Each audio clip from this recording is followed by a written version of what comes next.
बड़े नाम का चमत्कार। एक समय की बात है, एक वन में हाथियों का एक झुंड रहता था। उस झुंड का सरदार चतुर्दंत नामक एक विशाल, पराक्रमी, गंभीर व समझदार हाथी था। सब उसी की छत्र छाया में सुख से रहते थे। वह सबकी समस्याएं सुनता, उनका हल निकालता, छोटे बड़े सबका बराबर ख्याल रखता था। एक बार उस क्षेत्र में भयंकर सूखा पड़ा। वर्षों पानी नहीं बरसा। सारे तालतलैया सूखने लगे। पेड़ पौधे कुम्हला गए, धरती फट गई। चारों ओर हाहाकार मच गई। हर प्राणी बूंद बूंद के लिए तरसता गया। हाथियों ने अपने सरदार से कहा, सरदार, कोई उपाय सोचिए। हम सब प्यासे मर रहे हैं। हमारे बच्चे तड़प रहे हैं। चतुर्दंत पहले ही सारी समस्या जानता था। सबके दुख समझता था, पर उसकी समझ में नहीं आ रहा था कि क्या उपाय करे। सोचते सोचते उसे बचपन की एक बात याद आई और चतुर्दंत ने कहा, मुझे ऐसा याद आता है कि मेरे दादाजी कहते थे, यहाँ से पूर्व दिशा में एक ताल है जो भूमिगत जल से जुड़े होने के कारण कभी नहीं सूखता। हमें वहां चलना चाहिए। सभी को आशा की किरण नजर आई।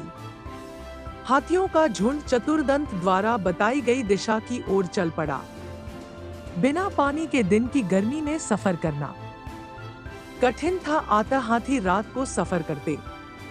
5 रात्रि के बाद वे उस अनोखे ताल तक पहुंच गए। सचमुच ताल पानी से भरा था। सारे हाथियों ने खूब पानी पिया, जी भरकर ताल में नहाए व डुबकियां लगाईं। उसी क्षेत्र में खरगोशों की घनी आबादी थी। उनकी शामत आ गई। सैकड़ों खरगोश हाथियों के पैरों तले कुचले गए। उनके बिल रौंदे गए। उनमें हाहाकार मच गया। बचे कुचे खरगोशों ने एक आपातकालीन सभा की। एक खरगोश बोला, हमें यहां से भागना चाहिए। एक तेज स्वभाव वाला खरगोश भागने के हक में नहीं था। उसने कहा, हमें अक्ल से काम लेना चाहिए। हाथी अंधविश्वासी होते हैं। हम उन्हें कहेंगे कि हम चंद्रवंशी हैं। तुम्हारे द्वारा किए खरगोश सहार से हमारे देव चंद्रमा रुष्ट हैं। यदि तुम यहां से नहीं गए तो चंद्रदेव तुम्हें विनाश का श्राप देंगे। एक अन्य खरगोश ने उसका समर्थन किया, चतुर ठीक कहता है। उसकी बात हमें माननी चाहिए। लंबकर्ण खरगोश को हम अपना दूत बनाकर चतुर्दंत के पास भेजेंगे। इस प्रस्ताव पर सब सहमत हो गए। लंबकर्ण एक बहुत चतुर खरगोश था। सारे खरगोश समाज में उसकी चतुराई की धाक थी। बातें बनाना भी उसे खूब आता था। बात से बात निकालते जाने में उसका जवाब नहीं था। जब खरगोशों ने उसे दूत बनकर जाने के लिए कहा तो वह तुरंत तैयार हो गया। खरगोशों पर आए संकट को दूर करके उसे प्रसन्नता ही होगी। लंबकर्ण खरगोश चतुर्दंत के पास पहुंचा और दूर से ही एक चट्टान पर चढ़कर बोला, गजनायक चतुर्दंत, मैं लंबकर्ण चंद्रमा का दूत उनका संदेश लेकर आया हूं। चंद्रमा हमारे स्वामी है। चतुर्दंत ने पूछा, भाई क्या संदेश लाए हो तुम? लंबकर्ण बोला, तुमने खरगोश समाज को बहुत हानि पहुंचाई है। चंद्रदेव तुमसे बहुत रुष्ट है। इससे पहले कि वह तुम्हें श्राप दे दे, तुम यहाँ से अपना झुंड लेकर चले जाओ। चतुर्दंत को विश्वास न हुआ। उसने कहा, चंद्रदेव कहाँ हैं? मैं खुद उनके दर्शन करना चाहता हूँ। लंबकर्ण बोला, उचित है। चंद्रदेव असंख्य खरगोशों को श्रद्धांजलि देने स्वयं ताल में पधार कर बैठे हैं। आइए उनसे साक्षात्कार कीजिए और स्वयं देख लीजिए कि वे कितने रुष्ट हैं। चालाक लंबकर्ण चतुर्दंत को रात में ताल पर ले आया। उस रात पूर्णमासी थी। ताल में पूर्ण चंद्रमा का बिंब ऐसे पड़ रहा था जैसे शीशे में प्रतिबिंब दिखाई पड़ता है।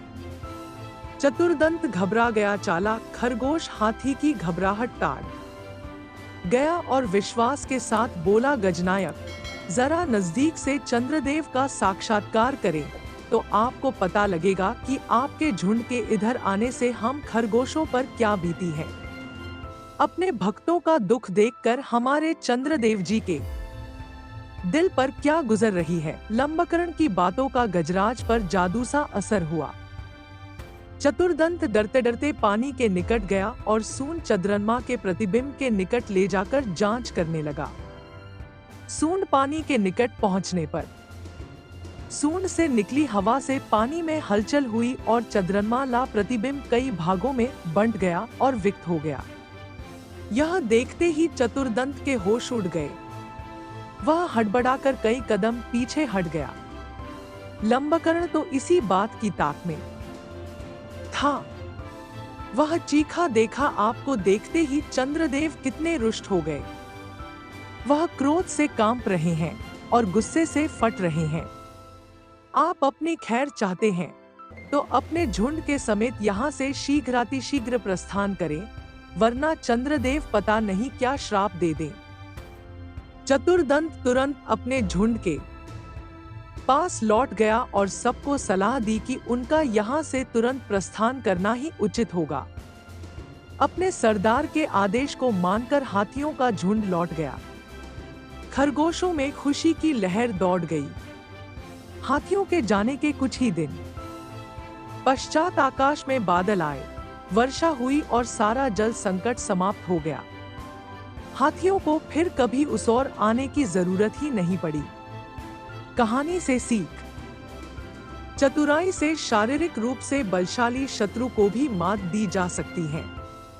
दोस्तों, आपको ये कहानी कैसी लगी कमेंट में हमें जरूर बताएं। मुझे आशा है कि आपको इस कहानी से बहुत सीख मिली होगी। तो चलिए मिलते हैं अगले वीडियो में, तब तक के लिए जय हिंद।